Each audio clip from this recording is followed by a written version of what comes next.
রাধে রাধে বন্ধুরা, কেমন আছো তোমরা? আশা করতেছি সবাই খুব ভালো আছো, সুস্থ আছো, আর আমিও কিন্তু ভালো আছি। আজকে আবার নিয়ে চলে আসলাম আরেকটা নতুন ভিডিও। আশা করতেছি ভিডিওটা তোমাদের ভালো লাগবে। তো চলো ভিডিওটা স্টার্ট করা যাক। তো এই তো সকাল থেকে শুরু হলো আমার কাজ বাজ, যেটা রাত্র অবধি চলবে। কালকে রাত্রে আমি ঘরটা গুছায় রাখি নাই। কালকে রাত্রে আমার ছেলে খেলা করছিল ঘরে, সাইকেল মাইকেল মানে যা যেটা পাইছে সব যেখানে ছিল সেখানেই পড়ে রয়েছে। ওরা রাখছে যেমনভাবে, আমিও ঠিক তেমনভাবে রেখে শুয়ে পড়ছি।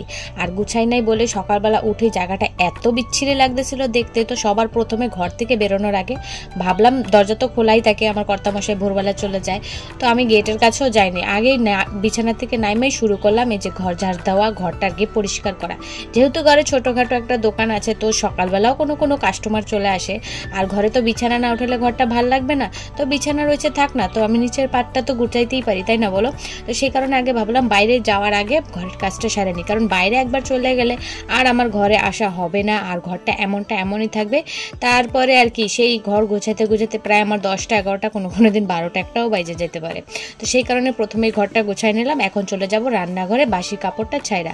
আর রান্নাঘরে যাওয়া মাত্রই আগে রান্নাঘরে তো গেলাম, ভাতটা বসাই দিয়ে চলে আসলাম আমার মেয়েকে উঠাইতে, কারণ ওকে উঠাইতে লাগে অনেক টাইম। প্রত্যেক দিন এক একটা বাহানা দিয়ে বকাঝকা দিয়ে ওকে উঠাইতে হয়। তো আজকে কি বাহানা দেবো বুঝতে পারছি না। তো সেই রকম মানে নর্মালি আর কি ডাইকে ডেকে উঠাইতেছি। আর এখন ওদের মর্নিং স্কুলটা নাই, এখন ডেলি মানে যেরকম নর্মাল স্কুল হয় সেরকমই রুটিনটা করে দিচ্ছে আগের মতোই 10টা 10:30টার দিকে। তো এখন আর কি ওই সকাল সকাল ওঠার একটা তোড়জোড় নেই। তারপরে আমার মেয়েকে এখন থেকে উঠাবো, কারণ যতই 10টার দিকে ওর স্কুল হোক, ওর উঠতে অনেক টাইম লেগে যাবে, প্রায় 1-1.5 ঘন্টা লাগে যাবে ওর উঠতেই। আবার ব্রাশ করতে আধা ঘন্টা, বাথরুম টয়লেট যাইতে সেই আধা ঘন্টা। তো সেই কারণে এখন থেকে ওকে উঠানোর চেষ্টা করতেছি, দেখি কখন গিয়ে ওঠে। আর ওকে উঠাই দিয়ে এখানে চলে আসলাম আমি প্রসাদ খাইতে। একজন পুরীতে গেছিলো, তো এখন তো মহাকুম্ভের দিন আর কি চলছিল, তো সেই প্রসাদগুলো এক এক করে আসতে আসে, খিচুড়ি এটা ওটা, মানে মহাকুম্ভের প্রসাদ এটা ওটা খাইতেই আসি। তো এটা ছিল পুরীর প্রসাদ, তো সেটা নিজেও খেলাম, সবাইকে দিলাম। তারপরে এই যে আবার একজন কাস্টমার আসছিল দোকানে, গেঞ্জি নিত, তো সেটাকে এখন গাটায় রাখতেছি। আর আমার রান্নাঘরে কিন্তু রান্নাবান্নার কাজ সবই শেষ। এখন শুধু মানে যেগুলি বাইরের কাজ আছে টুকিটাকি সেগুলি সারবো। আর টুকিটাকি কাজ বলতে জানো তো অনেক কাজ থাকে, সেই কাজগুলি না গণার মধ্যে ধরে না। বাড়ির লোকজন বলো বা নিজের কর্তামশাই বলো, এগুলোকে নাকি কাজের মধ্যেই ধরা হয় না। কিন্তু এই টুকিটাকি কাজ করতে করতে তো আমরা 2 দিন এমন সময় যায় যে ভাত খাওয়ার টাইমটা পাই না। তারপরেও বাড়ির লোকেরা মানে কি কাজ করি সেটা চোখেই দেখে না। এটা শুধু আমার পক্ষে না, আমি বলবো সবার পক্ষে এই জিনিসটা হয়। যে কোনো মানুষ, যেমন আমার কর্তামশাইও কিন্তু কাজ করে, বা আমার শাশুড়ি মা শ্বশুরমশাই সবাই কিন্তু কাজ করে। তাদের কাজ যেমন আমার চোখে অলে না, আমার মনে হয় যে তারা শুধু মাঠে যায়, মাঠে গিয়ে তো এটা ওটা করে এক নিশ্চিন্ত করে, তাদের আবার কি ঝামেলা।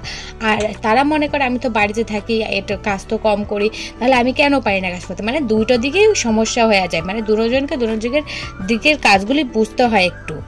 তারপরেও আমাদেরই একটু নিচু থাকতে হয়, কারণ আমরা যেহেতু বাড়ির কাজগুলি করি, আর বাড়ির কাজ সবসময় কিন্তু চোখে ওলে না। যেটা টাকা পয়সার কাজ হয় সেটাই কিন্তু চোখে ওলে, তাই না বলো?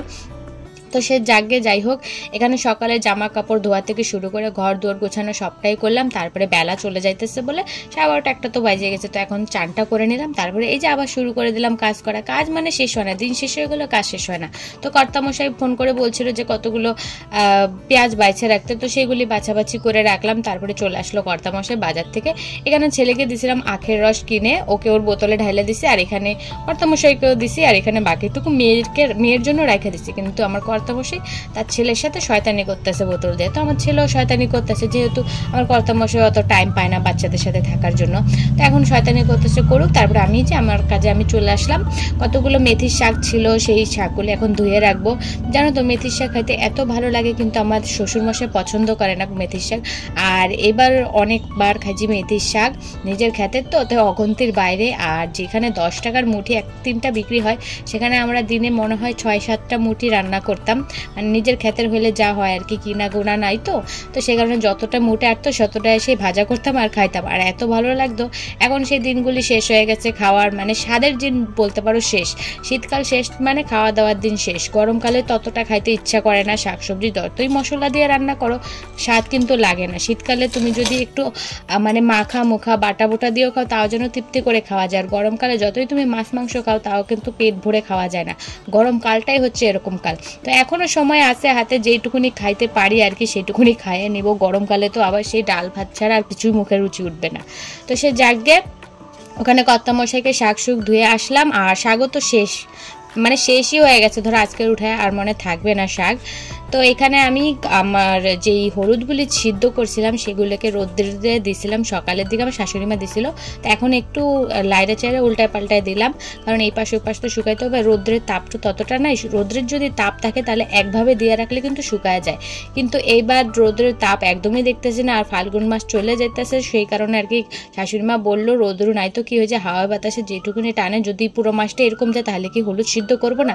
আর আমার শাশুড়ি মা চৈত্র মাসে হলুদ সিদ্ধ করে না, জানি না কে কী এরকম নিয়ম মানো জানি না, কিন্তু আমার শাশুড়ি মা চৈত্র মাসে হলুদ সিদ্ধ করে না। তো সেই কারণে ফাল্গুন মাসেরও প্রায় 10-12 দিনের উপরে হয়ে গেছে, শেষের দিকে প্রায় বলতে পারো। তো সেই কারণে শাশুড়ি মা বললো যেমন রোদ্দুর আসিক না কেন সিদ্ধ করে না, শুকানো যাবে চৈত্র মাস অবধি।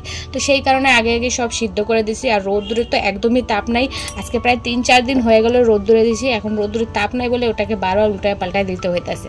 তো ওইখানে হলুদগুলোকে উল্টায় পাল্টায় দিয়ে আসলাম। এখানে ঘরে এসে ভাবলাম আজকে ফ্রিজটা একটু মেরামত করি, ফ্রিজের মধ্যে যা সবজি যা ছিল কর্তামশাই নিয়ে গেছে আজকে, তো সেই কারণে পুরো ফ্রিজটা ফাঁকা ছিল। তো ভাবলাম আজকেই সুযোগ আছে, আবার মুছে রাখি, আবার কালকে হয়তো কর্তামশাই আবার সবজি এনে ওঠে ঢুকায় রাখবে ফ্রিজে। তো এই ফাঁকে ফ্রিজটাকেও মুছে ফেললাম সব র্যাক ট্যাগ। আর এখানে আমাকে ডিস্টার্ব করার জন্য আমার ছেলে তো ছিল, এখন মেয়েও স্কুল থেকে চলে আসছে, মানে দুইজনই আমাকে এখন মাথাটা চাবায় খাবে। তারপরও চাবায় খেলেও আমাকে আমার কাজগুলি করতে হবে, আর আমার কাজ তো চোখে বলবেই না, সেটা ছোট কাজ হোক বড় কাজ হোক। তো এখানে শোকেসটাকেও আমার হাতায় হতে আমার ছেলেটা দেখো শোকেসের অবস্থা যাচ্ছে তাই করে ফেলছে। আমার মেয়েটা কি শয়তানি করতো, তার 10 গুণা বেশি শয়তানি আমার ছেলেটা করে। ঘরের জিনিস জায়গার মতো তো থাকেই না, তার মধ্যে হয়েছে আমি আলসি। হ্যাঁ আমি আলসি আছি একটু, আমি নিজেরটা নিজেই স্বীকার করতেছি। আমার যখনকার কাজ তখন জানো না তো করতে ইচ্ছা করে না, আমার মনে হয় যে এখন না একটু পরে করবো, এই টাইমটা অন্য জায়গায় টাইম দিবা, আমি একটু বিশ্রাম করি। কিন্তু সেই বিশ্রামের আর হয় কোথায়, যদি আমি ধরো কাজ না করে বিছানায় থাকি তাও আমার ওই সোশ্যাল মিডিয়ায় কাজ চলতে থাকে, মানে একটা না একটা কাজ চলতে থাকে, মানে হাতের কাজ বন্ধ হইলেও চোখের আর হাতের কাজ মানে মোবাইলের কাজটা আর কি চলতে থাকে। তো সেই কারণে মাঝে মধ্যে এত আলসামি লাগে যে চোখে দেখা জিনিসটাও আমি না পরিষ্কার করতে পারি না, বা বলতে পারো ওই কাজটাকে আমি বাতিল দিয়ে দিই যে পরে করব। আর পরের কাজ কিন্তু পরেই থাকে যায়, আর কিন্তু পরে মনে থাকে না, আর বা পরে কোনো কিছু করতে ইচ্ছে করে না। তো যখনই হুজুক ওঠে তখনই কিন্তু করতে হয়। তো আমার যখন হুজুক ওঠে তখন আমিও কাজগুলি করি, আর হুজুক না উঠলে কিন্তু কাজগুলি যেমনটা তেমনই পড়ে থাকে, আমি আমার মতো পড়ে থাকি। তো আজকে আমার সকাল থেকে অনেক তোড়জোড় করে কাজ করতেছি, তারপরেও বিকেলবেলা মনে হচ্ছে এটা ওটা সেটা করি। তো আজকে যা কাজ ছিল সবই করলাম, তারপরে বাদ বাকি রইলো আমার ফ্রিজ আর শোকেসটা, সেটাকে তো কতদিন আমি হাত দিই নাই। তো আজকে ভাবলাম ফ্রিজের সাথে সাথে শোকেসটাকেও পরিষ্কার করি। তো কলিন দিয়ে তো পুরো মোছামুছি করলাম, তারপরে যে ভাবলাম পুরো শোকেসটার যেই জিনিসপত্র আছে যেগুলি এগুলো মেলো হয়ে রয়েছে আর সেগুলোকে একটু গুছাবো। আর জানো তো আমার ঘরের না একদমই ছোট্ট বলতে একদমই ছোট, শেষ মানে শুরু থেকেই শেষ হয়ে যায় আমার ঘরটা। তো এমনই অবস্থা, একটা যে জুতার র্যাক এনে রাখবো সেইটা রাখার পর্যন্ত জায়গা নেই ঘরে।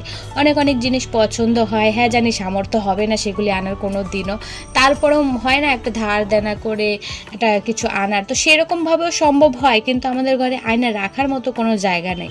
ঘরে একটা মানে একটা যে আমি চেয়ার এনে রাখবো সেই জায়গাটুকু নাই আমার ঘরে, এত ছোট হয়ে গেছে আর জিনিস এত বেশি হয়ে গেছে। আমার ঘরের জিনিস কিন্তু তেমনও নাই, শুধু ওই দোকানের জন্য আর কি ঘরটা আমার পুরো বন্ধ হয়ে গেছে, আটকা হয়ে গেছে। তো অনেক জিনিস হয় যেগুলি আনতে ইচ্ছা করে, অ্যাভেলেবেল থাকে না, তারপরেও ইচ্ছা করে কিন্তু আনতে পারে না এই জায়গার জন্য। তো সে জায়গায় অনেক কথাবার্তা বললাম। এখানে আমার শোকেসটাও গুছানো হয়ে গেছে, এখন ঘরটাকে দেখে একটু মনটা শান্তি লাগতেছে, সব জিনিস জায়গা মতো আছে।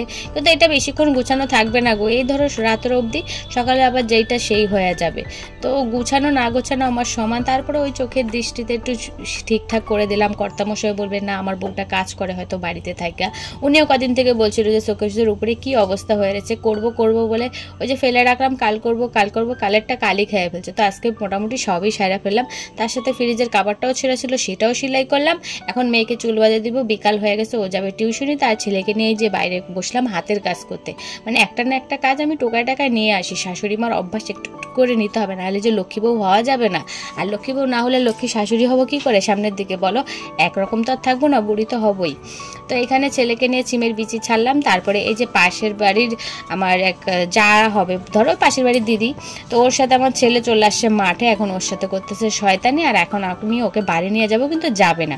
তো ঠিক আছে বন্ধুরা, ছেলের সাথে এখানে ভিডিওটা সমাপ্ত করি, কারণ ছেলে তো এখন বাড়ি যাবে, তারপরে আর ভিডিও করার মতো সামর্থ্য থাকবে না আমার, ভিডিওটা অনেক লং হয়ে যাবে। তো ভিডিওটাকে এইখানে সমাপ্ত করি। আশা করতেছি ভিডিওটা তোমাদের ভালো লাগবে। যদি ভালো লাগে তাহলে একটা লাইক করে দিও আর চ্যানেলটাকে সাবস্ক্রাইব করে দিও, যাতে আমি ডেলি ভিডিওগুলি আপলোড করলে তোমরা ঠিক সময় মতো দেখতে পারো। আর যদি ভালো না লাগে সোজাসুজিভাবে স্কিপ করে দিও। রাধে রাধে বন্ধুরা, শুভরাত্রি।